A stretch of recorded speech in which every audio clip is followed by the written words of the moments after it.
Iman berkata-kata. Dia menjawab pikiran ketakutan yang berasal dari iblis. Pikiran intimidasi yang berasal dari iblis. Dijawab oleh iman dengan perkataan. Perkataan iman atau perkataan firman Tuhan. Amsal pasal 4 ayat 20-21 di mana dikatakan, "My son, attend to my words, incline thine ears unto my sayings. Let them not depart from thine eyes, keep them in the midst of thine heart." Anakku, perhatikanlah perkataanku, arahkanlah telingamu kepada ucapan-ucapanku. Janganlah semuanya itu menjauh dari matamu, simpanlah itu di lubuk hatimu. Bapak Ibu Saudara yang dikasih Tuhan, ketika firman Tuhan masuk ke dalam hati kita, turun ke dalam hati kita, roh kita, dan disimpan di sana, maka dari sana akan keluar perkataan-perkataan iman yang mengalahkan tipu muslihat iblis, pikiran-pikiran ketakutan iblis, serangan-serangan kecemasannya, dan mengubah situasi hidup kita. Apa senjata iblis untuk mengalahkan anak-anak Tuhan, sehingga perkataan iman, perkataan firman tidak sampai keluar dari mulut anak-anak Tuhan? Apa senjata yang digunakan iblis untuk menghancurkan perkataan-perkataan iman anak-anak Tuhan? Ingat, Yohanes 10 ayat 10, Yesus mengatakan bahwa pencuri datang, the thief cometh not but to steal and to kill and to destroy. I am come that they might have life and that they might have it more abundantly. Pencuri datang hanya untuk mencuri, membunuh, dan membinasakan. Tetapi aku datang supaya mereka mempunyai hidup dan mempunyainya dalam segala kelimpahan, kata Yesus. Nah, Bapak Ibu Saudara kasih Tuhan, perhatikan apa yang Yesus katakan. Hal pertama yang Yesus singkapkan mengenai pencuri atau iblis adalah bahwa dia mencuri. Namanya adalah pencuri, dan hal pertama yang dia lakukan adalah mencuri. Ini adalah senjata iblis untuk mengalahkan iman anak-anak Tuhan. Dia melontarkan perkataan yang membuat ketakutan, akan tetapi sebelum itu dia melakukan sesuatu yang namanya mencuri. Dia mencuri dulu sebelum dia membunuh dan membinasakan iman anak-anak Tuhan. Bapak Ibu Saudara yang dikasih Tuhan, apa yang dicuri? Banyak orang terlalu cepat untuk mengatakan bahwa iblis membunuh, membinasakan. Akan tetapi Yesus memulai dengan mengatakan bahwa iblis adalah pencuri dan hal utama yang dia lakukan adalah mencuri. Jadi perhatikan apa yang Yesus katakan. Iblis di atas segala-galanya nomor satu adalah terlebih dahulu pencuri. Apa yang dicuri? Mari kita lihat Markus pasal 4 ayat 13-15. Firman Tuhan mengatakan dalam King James Version, "And he said unto them," ini Yesus yang berbicara, "Know ye not this parable? And how then will ye know all parables? The sower soweth the word, and these are they by the wayside where the word is sown. But when they have heard, Satan cometh immediately. Satan cometh immediately and taketh away the word that was sown in their heart." Yesus berkata, he said unto them, Yesus mengatakan kepada mereka, "Tidakkah kamu mengetahui perumpamaan ini? Dan kalau demikian, bagaimana kamu dapat mengetahui perumpamaan-perumpamaan yang lain?" Apa artinya maksudnya? Yesus kemudian menjelaskan di ayat 14 bahwa penabur itu menaburkan benih. Yang Yesus katakan adalah the word. Penabur menaburkan firman Tuhan. Kemudian ayat 15 Yesus berkata, ini adalah mereka yang ada di pinggir jalan, ya. Dan Yesus berkata di mana firman itu ditaburkan. Jadi firman ditaburkan, ya. And when they have heard, dan ketika mereka sudah mendengar, Satan immediately cometh. Setan segera datang and taketh away the word, dan mengambil firman yang ditaburkan di dalam hati mereka. Jadi perhatikan bahwa nomor satu, iblis akan mencuri firman Tuhan. Nomor satu yang diincar iblis, sasaran iblis untuk dicuri adalah firman Tuhan.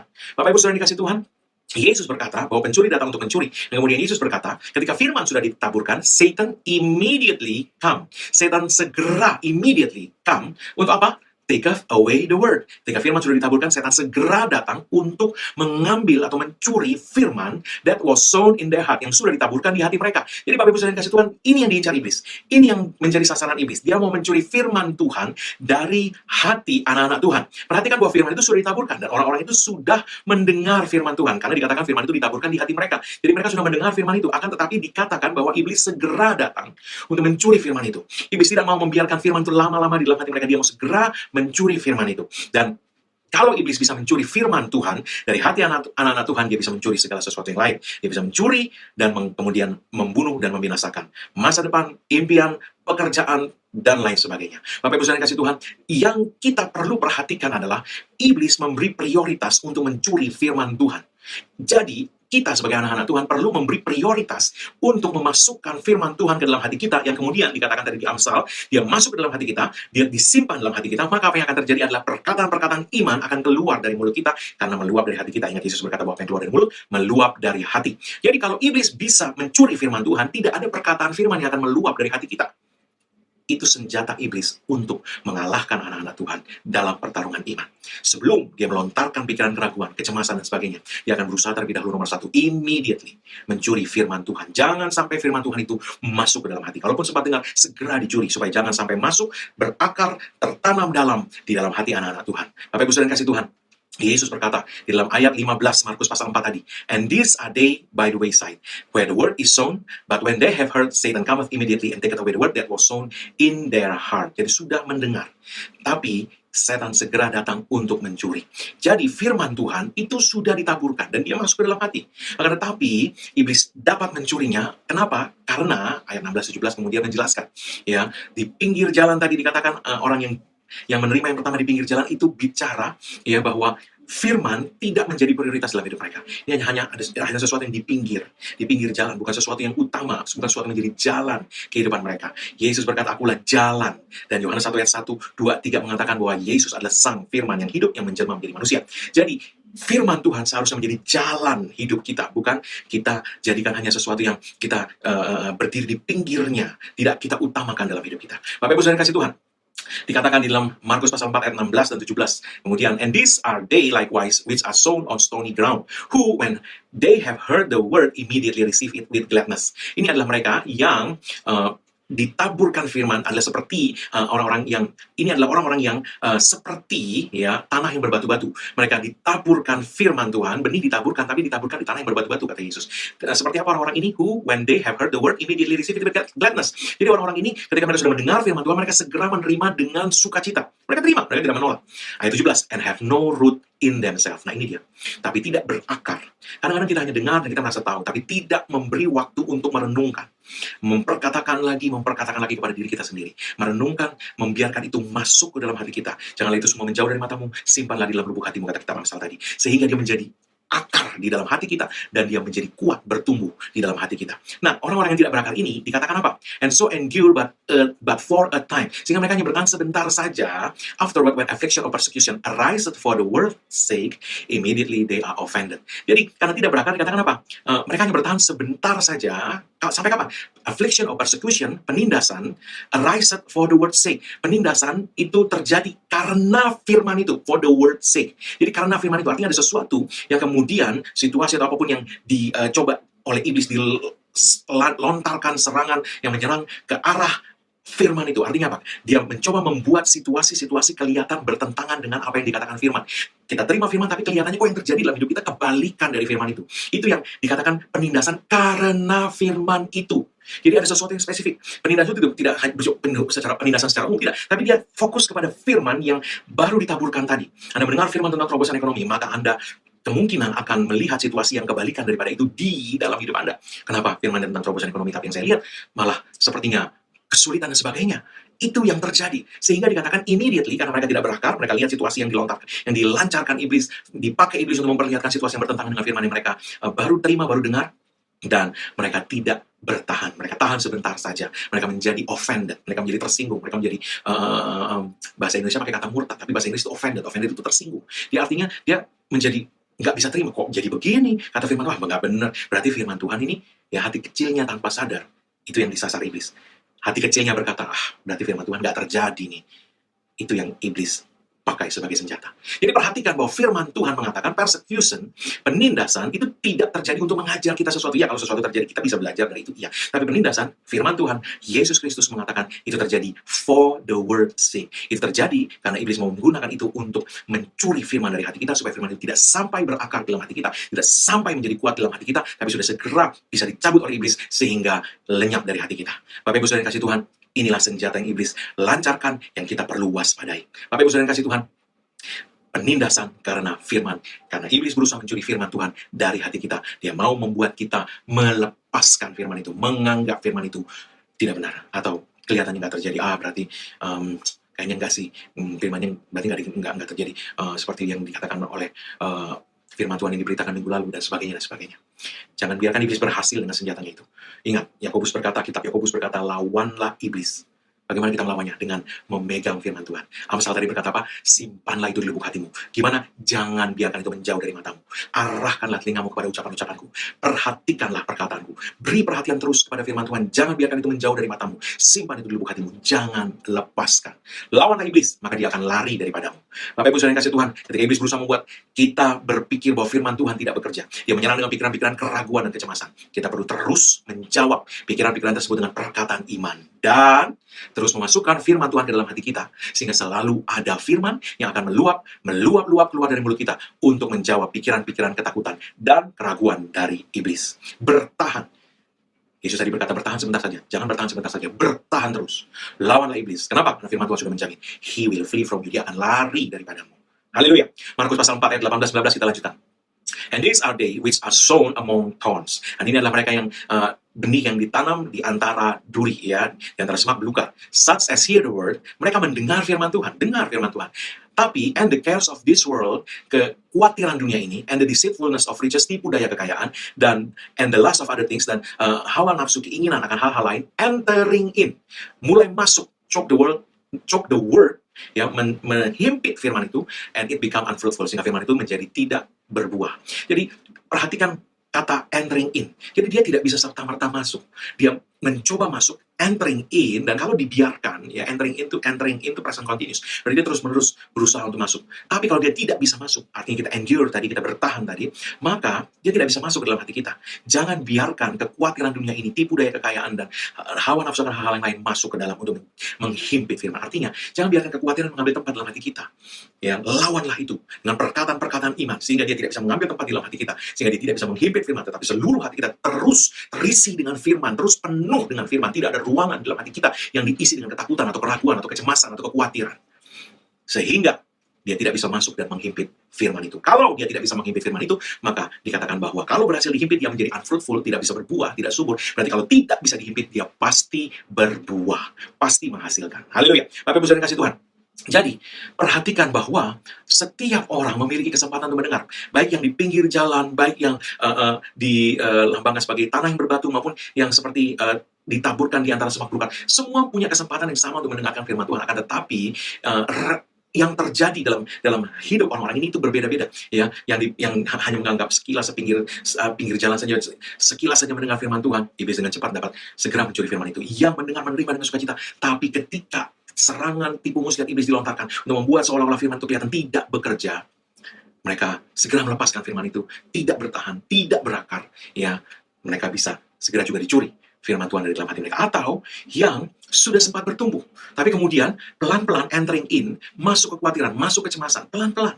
Ya, kita tidak fokus, dikatakan, hai anakku, perhatikanlah perkataanku, Amsal pasal 4 tadi. Kita tidak memperhatikan perkataan Tuhan, terus tidak membiarkannya menjauh dari mata kita, tapi pelan-pelan itu digeser oleh hal-hal lain, sehingga kekhawatiran mulai masuk dan sebagainya, sehingga menghimpit firman itu. Firman yang tadinya memiliki tempat yang luas di hati kita sekarang terhimpit, ada di tempat yang sempit, yang memenuhi hati kita justru kekhawatiran. Itu senjata iblis untuk mengalahkan, menghancurkan iman anak-anak Tuhan. Nah, Bapak Ibu saudara yang kasih Tuhan, setiap benih firman Tuhan yang ditanamkan, dia pasti akan kemudian termanifestasi. Kalau dia tidak berhasil dicuri, kalau firman itu tidak berhasil dicabut, atau firman itu juga tidak berhasil dihimpit, dia pasti akan termanifestasi.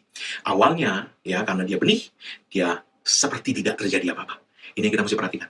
Kelihatannya kok nggak terjadi apa-apa. Tapi firman Tuhan berkata apa Yesus bilang tadi? Endure, bertahan, berakar.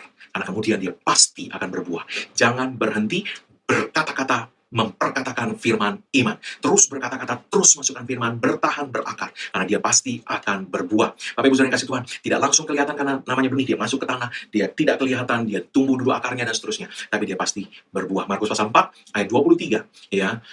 If any man have ears to hear, let him hear. Jadi, kalau kita memiliki telinga, kata Tuhan, ya, kita punya telinga untuk mendengar, dengar. Itu keputusan.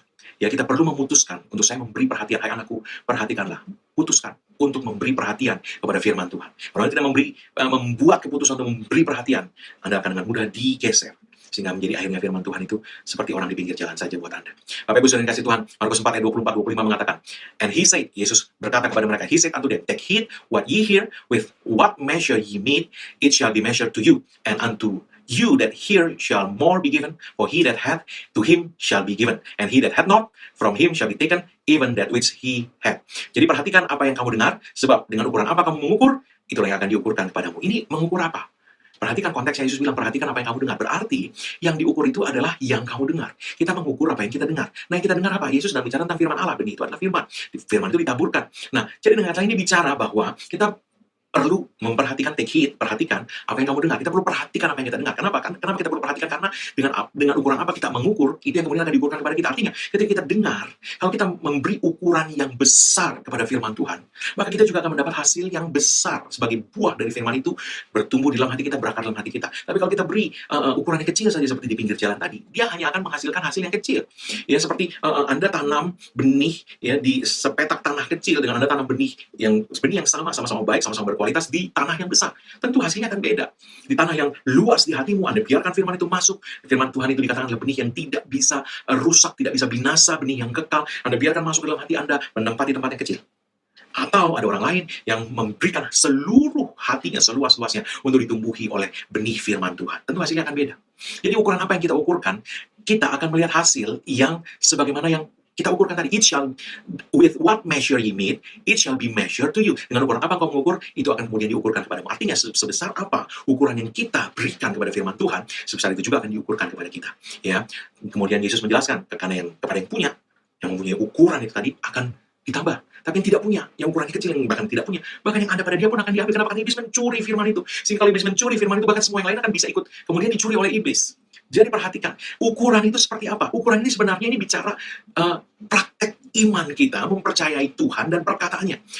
Kita mengukur, ya, bukan mengukur iman saya besar atau enggak, bukan. Tapi yang kita ukur adalah waktu Tuhan berkata-kata, kita berkata, amin, ya pasti terjadi. Atau kita ya bisa terjadi, bisa enggak. Anda lihat ukurannya beda. Anda terima dengan sepenuh hati, Anda terima dengan setengah hati, Anda terima dengan sekilas saja seperti di pinggir jalan. Beda. Hasilnya beda. Nah, Yesus berkata, ukuran yang kita ukurkan kepada firman Tuhan itu, ya ini adalah firman Allah yang hidup, dia pasti terjadi. Atau, ya namanya firman Tuhan, ya mungkin pendeta cuma mau nyenengin lah jemaat di zaman sekarang ini. Ukuran yang kamu ukurkan, kata Yesus, akan diukurkan kepadamu. Ya, ini bicara bahwa sebesar apa kepercayaan yang kita taruhkan kepada Tuhan dan firman-Nya, sebesar itu juga akan kembali kepada kita. Ya, kenapa? Karena Yesus sudah berkata, terjadilah kepadamu sebagaimana imanmu. Tidak bisa terjadi beda dari itu. Itu sebabnya perkataan ini sejalan dengan perkataan Yesus bahwa jadilah kepadamu sebagaimana yang kamu percayai, jadilah kepadamu sebagaimana imanmu. Ukuran yang kamu ukurkan akan diukurkan kepadamu. Artinya, sebesar apa kepercayaan yang kita taruhkan pada Tuhan dan perkataannya, sebesar itu juga kita akan melihat buahnya terjadi dalam hidup kita. Jadi Bapak Ibu saudara kasih Tuhan, perhatikan, kata Yesus, perhatikan apa yang kamu dengar, sebab dengan ukuran apa kamu mengukur apa yang kamu dengar itu, ya, amin, pasti terjadi. Tidak bisa tidak terjadi. Kalaupun iblis mencoba membuat penindasan karena firman itu, Anda berkata, tidak bisa firman tidak terjadi. Anda lihat ukurannya, ya, atau ya mungkin belum waktunya lah. Anda dengan segera menyerah. Atau mungkin iman saya kurang besar, saya cari orang lain untuk beriman dengan saya. Bapak Ibu saudara, saya mau katakan bahwa firman-Nya sama. Dan hati kita ini pada dasarnya, hati kita ini pada dasarnya sama. Entah kita mau biarkan hati itu dipenuhi firman, atau setengah dipenuhi firman, atau seperempat dipenuhi firman, atau cuma pinggirannya dipenuhi firman. Itu bukan karena, hatinya jelek, hatinya baik. Bukan. Tapi sebenarnya adalah kepada ukuran apa yang kita berikan. Itu yang menentukan. Kalau kita memberikan ukuran firman Tuhan itu seperti di pinggir jalan, ya hasilnya seperti tadi sudah kita dengar. Atau seperti tanah yang berbatu-batu, atau seperti di tengah semak belukar. Ya seperti itu. Atau seperti tanah yang baik. Kita menerima firman itu, kita aminkan, kita tidak mau melepaskannya, kita pegang, kita tidak mau bergeser dari situ. Maka dia akan berbuah, kata Yesus. Ada yang 30, ada yang 60, ada yang 100 kali lipat. Bapak Ibu saudara yang kasih Tuhan, jadi perhatikan cara kamu mendengar, apa yang kamu dengar, dan bagaimana kita mengukur. Dan ukuran yang kamu ukurkan akan diukurkan kepadamu. Ya, Markus pasal 4 ayat 20, Yesus berkata, yang ditaburkan di tanah yang baik, and these are they which are sown on good ground. Dan inilah mereka yang ditaburkan di tanah yang baik, such as hear the word and receive it and bring forth. Yang mendengar firman, menerimanya, dan menghasilkan buah. Some 30-fold, some 60, and some 100. Ada yang 30, ada yang 60, ada yang 100 kali lipat. Jadi ukuran yang kita ukurkan, firman Tuhan 100% benar. Atau firman Tuhan, ya 50-50 lah, bisa terjadi, bisa enggak. Ukuran yang kamu ukurkan.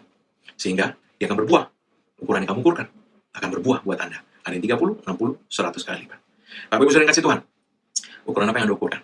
Apakah Anda memberikan ukuran sebesar kapal induk terhadap firman Tuhan? Atau Anda berikan ukuran sebesar becak kepada firman Tuhan, akan menentukan buah seperti apa yang kemudian termanifestasi dalam hidup kita. Ingat bahwa yang mengucapkan perkataan itu adalah Tuhan semesta alam yang menjadikan langit dan bumi ini. Dia tidak bisa berubah, dia tidak pernah berubah, dan dia tidak bisa berbohong. Dia bukan manusia, kata firman Tuhan, sehingga dia berbohong. Ya, atau anak manusia sehingga dia berubah. Dia tidak bisa berbohong, dia tidak bisa berubah. Yesus Kristus tetap sama dahulu, sekarang, sampai selama-lamanya. Jadi, Bapak Ibu Saudara yang kasih Tuhan, ukuran yang Anda ukurkan akan menentukan buah yang kemudian terjadi dalam hidup Anda.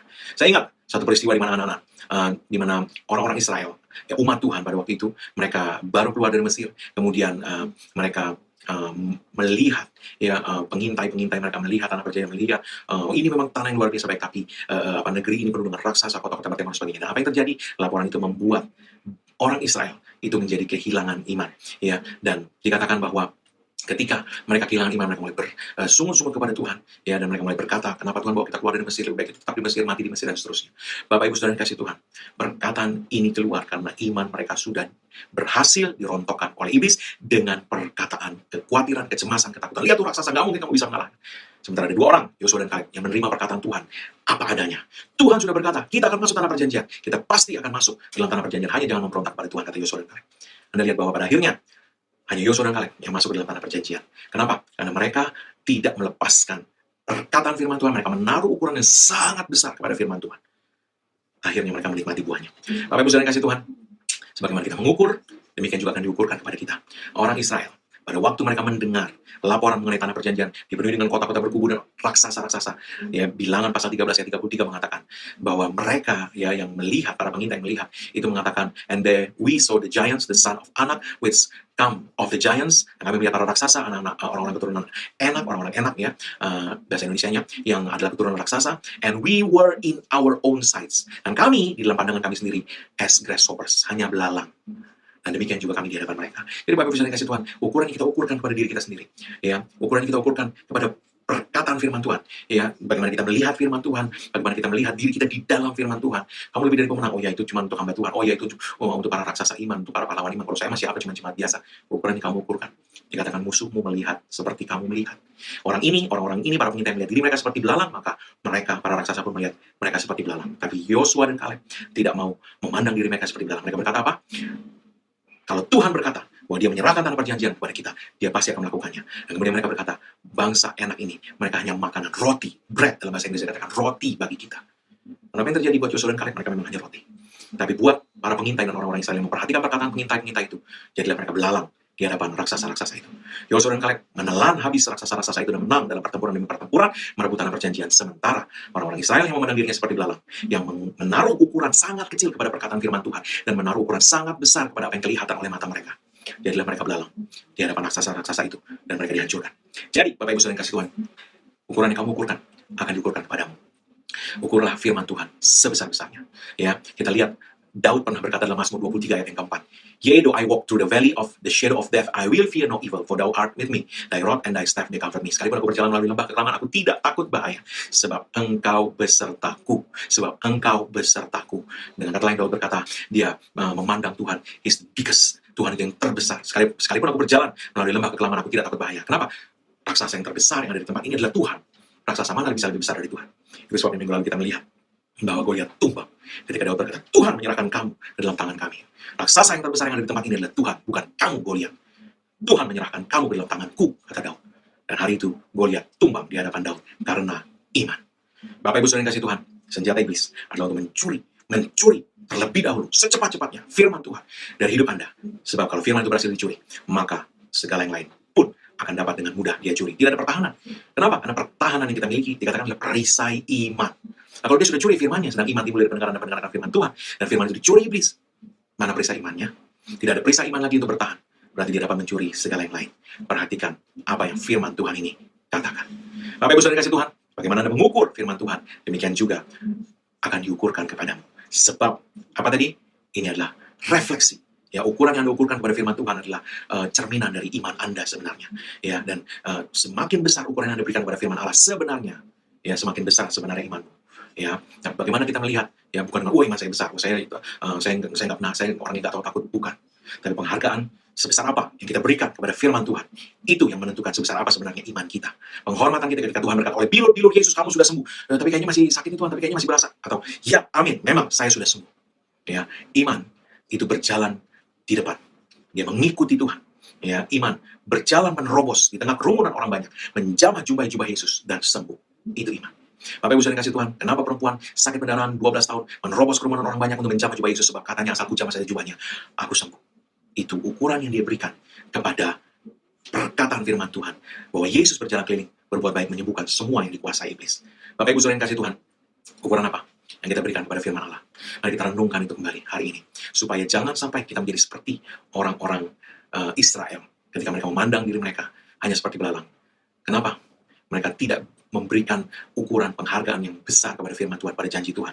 Mereka melihat diri mereka seperti belalang, mereka tidak melihat Tuhan yang berkata-kata, yang berjanji kepada mereka itu yang maha besar. Beda dari Yosua dan Kaleb, beda dari Daud. Ya, orang-orang ini memandang Tuhan sebagai yang terbesar.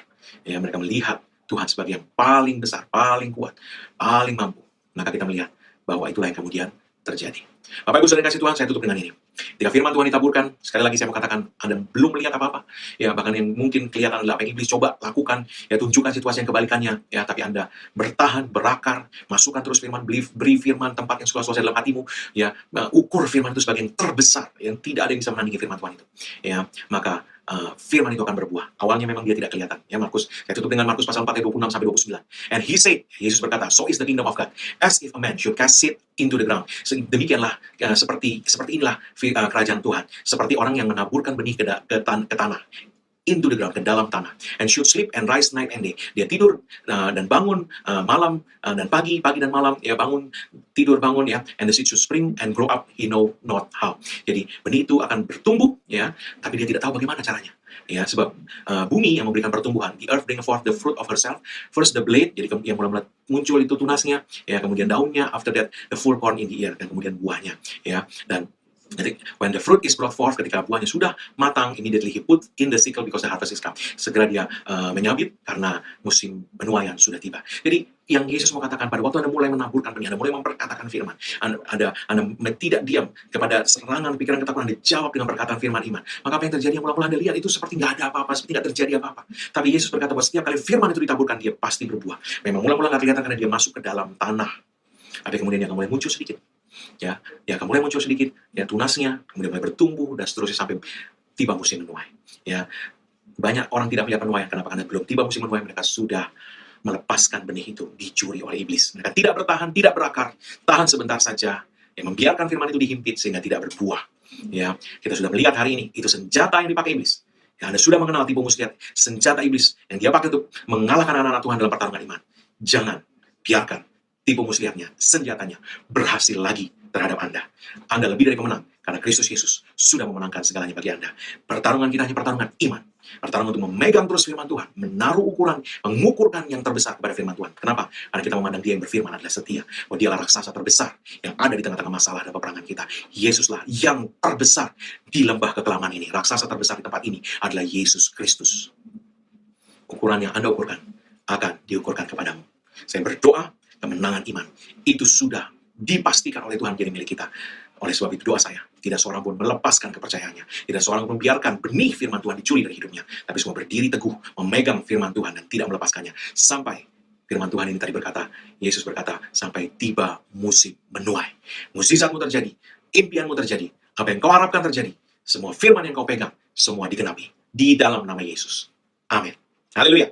Bapak Ibu saudara kasih Tuhan, sebelum kita menerima doa berkat, saya mau berdoa untuk setiap kita yang memiliki kebutuhan, entah itu hal kesehatan atau ekonomi dan sebagainya. Apapun juga itu, angkat kedua tanganmu di hadapan Tuhan.